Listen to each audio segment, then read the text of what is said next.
반갑습니다. 오늘도 앞 시간을 이어서 부부편을 가지고 강의를 시작해 보겠습니다. 사랑하고 공경함은 부부이니 애지 경지는 부부지례이니 사랑 어조사지 공경경 어조사지 남편부 아내부 어조사지 노예. 부부간에 사랑하는 것은 정말로 당연한 일입니다. 그런데요, 공경한다라고 하는 건 참 쉬운 일이 아니라고 생각합니다. 그런데 우리가 일제의 어떤 시기를 거치면서 여자들한테 함부로 하는 그런 시대를 살았습니다. 절대로 여자를 함부로 한 시대는 없었습니다. 유학에서 특히 사수삼경 안에서는 여자를 함부로 하라는 말은 없습니다. 우리 조선시대 때 남존여비가 극에 달했다 이렇게 말씀들을 하시는데 꼭 그렇지만도 않았습니다. 사대부들은요 부인을 함부로 하지 않았던 것을 자료를 통해서도 알 수 있습니다. 어떤 거냐면 예를 들어서 남편이 벼슬을 하면 여자들은 실제적으로 그걸 그 벼슬직을 예를 들어서 가지고 행정이나 행사를 한 그 벼슬직을 가지고 어떤 직책에 나가서 한 일은 없지만 남편의 벼슬 이름에 따라서 여자들도 벼슬을 받았던 적이 있거든요. 예를 들어서 정일품이나 종일품들은 정경부인이라고 하는 여자들도 그 벼슬을 받았습니다. 또 정삼품 이런 문관이나 무관들은 정삼품의 문관이나 무관들은 숙부인이라고 하는 직함을 받았거든요. 이런 것만 보아도 여자들에게 함부로 하려고 하는 어떤 그런 것은 없었다 그 말이죠. 다만 그 전체가 아니었던 것이 조금 아쉬운 부분이 있지만 어쨌든 여자를 함부로 했다. 조선시대는 남존여비가 극에 달했다. 이런 부분들은 조금 우리가 지향해서 생각해 봐야 되지 않을까 이런 생각이 듭니다. 자, 오늘은 애지경지는 부부예다 이렇게 얘기를 하는 문장을 지금 공부하고 있습니다.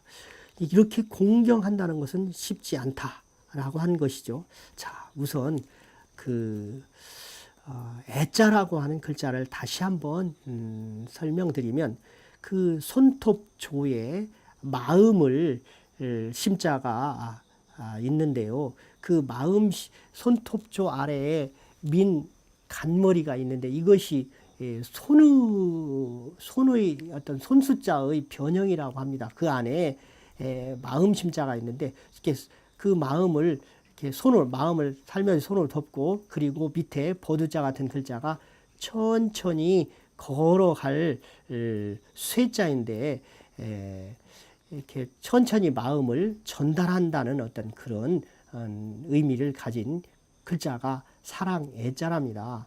또 다른 의미로는 입을 이렇게 벌린 사람 안에 그 마음을 이렇게 담아가지고 천천히 가서 그 사랑하는 마음을 표현한 것이 사랑의 자다 이렇게 해석하기도 합니다.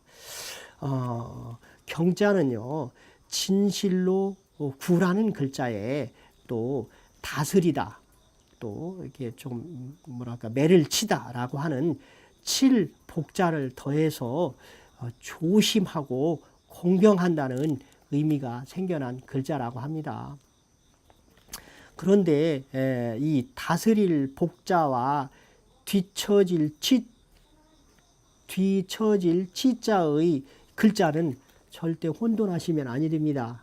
그러니까 다스릴 복자는 4번에 쓰는 글자라면 뒤처질 치자는 3번을 쓰는 글자입니다. 그래서 혼돈하지 않으셨으면 좋겠고요.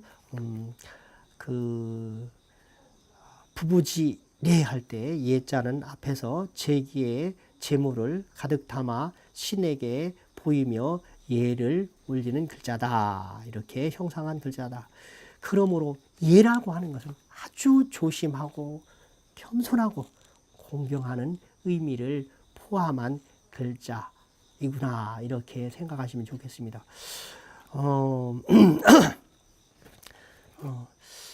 지금 시대에도 부인에게 존댓말을 쓰는 그런 가정들을 때로 볼 수 있습니다. 같은 여자, 남자의 어떤 인격을 놓고 본다면 똑같다고 생각합니다. 누구는 위에고 누구는 아래고 이럴 수는 없습니다. 부부간에는 어쨌든 서로 간에 존경하고 존중되어야 가정이 조금 화목하고 화기애애하지 않나. 이런 데서 즉 아이들이 교육은 보고 본받지 않을까 이런 생각이 듭니다. 다음 문장을 한번 읽어보겠습니다. 서로 공경하기를 손님같이 하여 말을 삼가하고 행실을 삼가할지니라.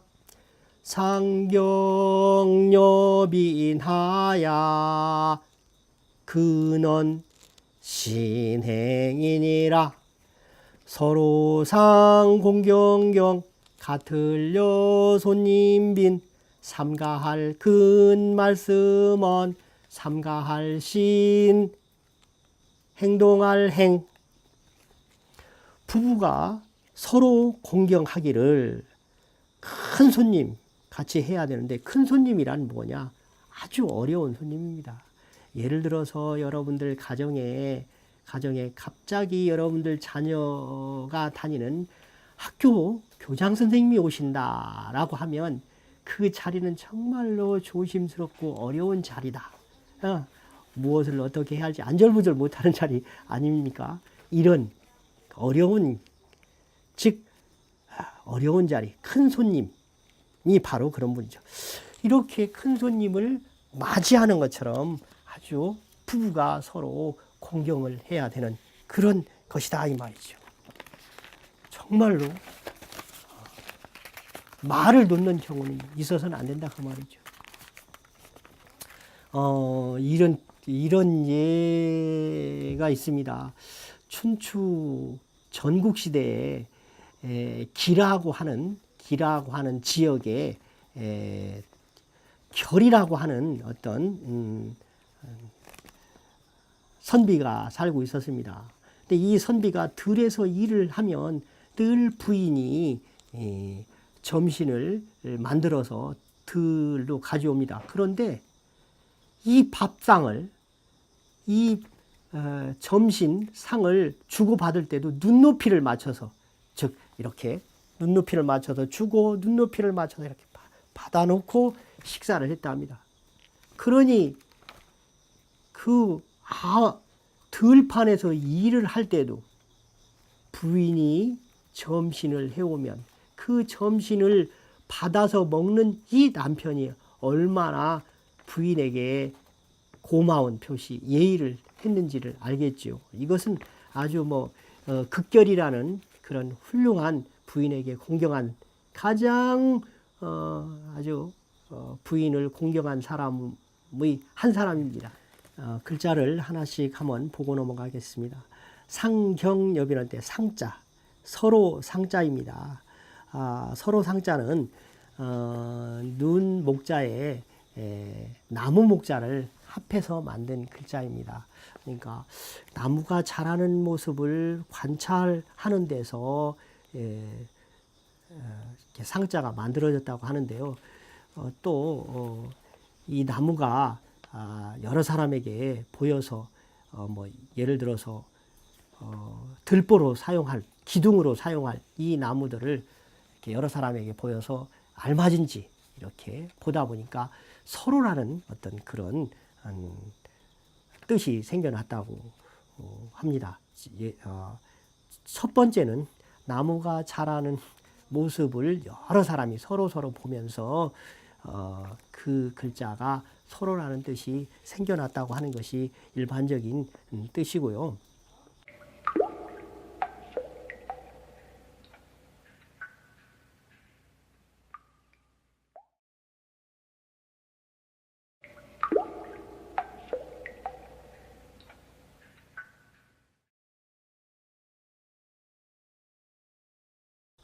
그런데 이 상자는 정말 쓰임새가 많은 글자이거든요. 돕는다 하면 이렇게 도울 상자입니다.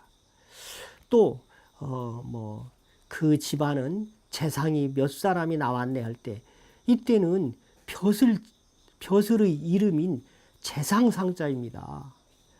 또 하나는 사람의 얼굴을 관찰하고서요 앞날의 기lum을 판단한 관상이라고 하잖아요.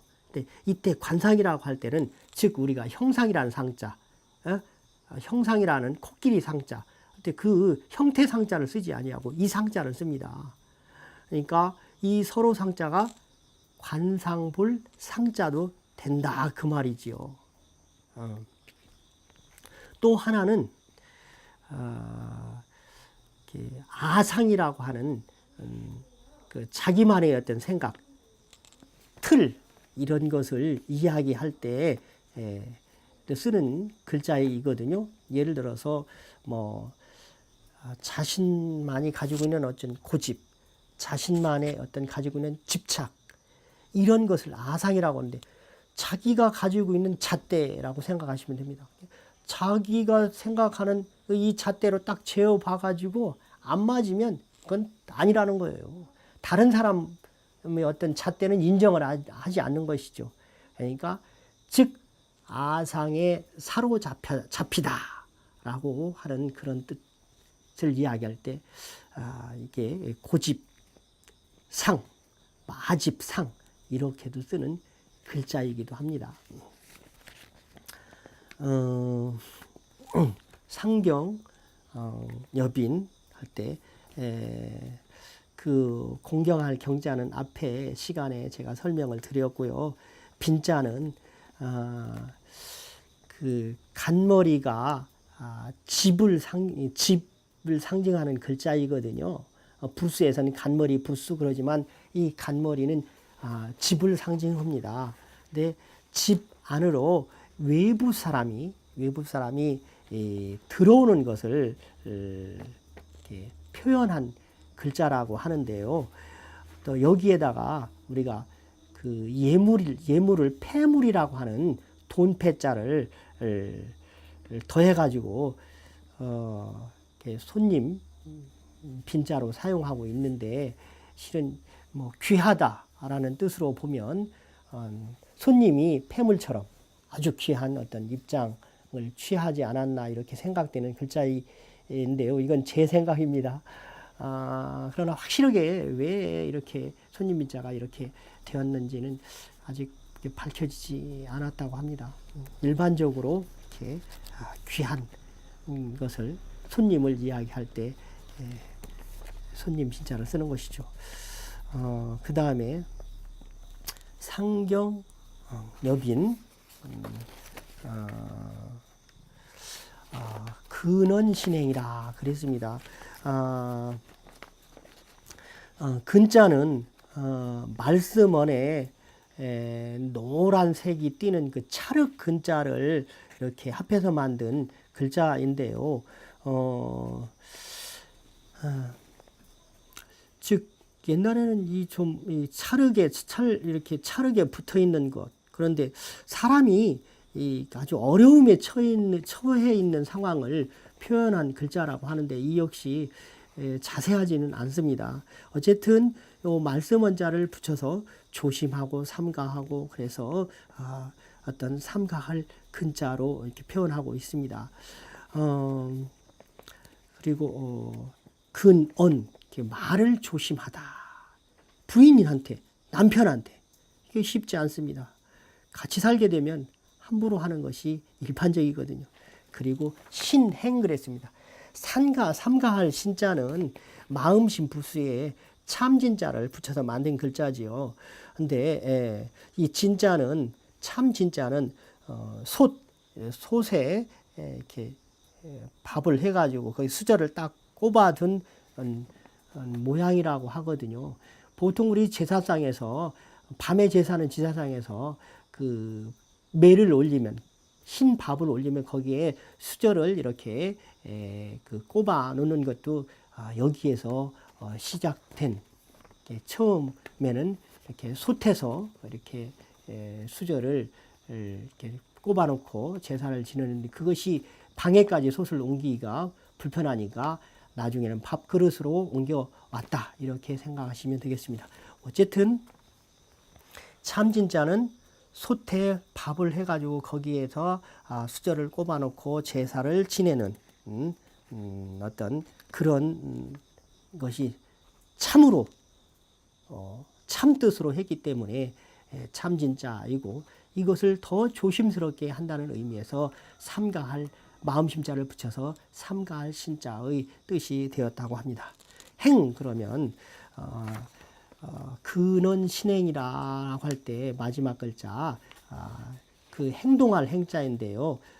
보통은 단일 행자로 많이 쓰는 글자죠. 뭐 주행 연습을 한다.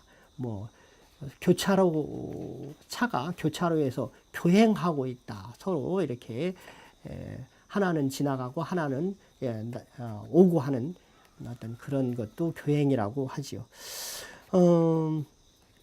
이 행자는 항자로 읽기도 합니다. 이때는 줄이라는 뜻으로 읽는데요. 항렬 항자, 즉 주로 C족 문중 집안에서 그 족보에 사용하는 그 뜻으로 쓸 때 줄 항자, 항렬 항자로 사용하는 글자입니다. 지금껏 우리가 부부편을 가지고 제가 말씀드렸는데 부부 간에 가장 조심해야 할 것은 첫째는 말을 놓지 아니하고 즉 경어를 써야 된다는 것입니다. 그 경어를 쓰다 보면 절대로 크게 싸움이 일어나지 않습니다. 이것이 부부 간에 가장 지켜져야 될 예의가 아닌가 이렇게 생각이 됩니다. 그런데 남편을 부인을 서로 대할 때 어떻게 해요? 아주 어려운 손님을 만난 것처럼 이렇게 서로 공경해야 된다. 그래서 어떻게 말을 삼가히 하고 행동을 조심해야 된다. 이것이 부부간이 지켜야 할 가장 큰 이유가 아닌가 그렇게 생각합니다. 제 자랑 같습니다만 저는 어쨌든 저희 아내에게 말을 놓아본 일은 없습니다. 좀 화가 나더라도 이렇게 그 말을 평소에 놓지 않다 보니까 뭐 이렇게 크게 이렇게 그 어떤 그 쌍시옷이 들어가는 그런 용어를 사용해 본 일은 없습니다. 화를 낸다 하더라도 이렇게 그냥 크게 화를 내지 않고 우선은 돌아서서 진정하게 되는 어떤 그런 계기가 되지 않나 이런 생각을 한다면 혹시 우리들도 뭐 자식이가 이렇게 해라 저렇게 해라 어떤 그것만이 교육이 아니라 우리 생활 자체가 교육이라고 생각한다면 내 부인을 내가 이렇게 떠받들고 존중하고 존경하지 않으면 누가 존경하고 존중해 주겠습니까? 그래서 우리 모두 결혼한 사람들 모두가 자기 부인, 자기 남편을 존경하고 존중하고 아끼고 할 때 가정은 조금은 그래도 어려운 일에 처했을 때 지혜롭게 그것을 어려움을 극복하지 않을까 이런 생각이 듭니다. 감사합니다.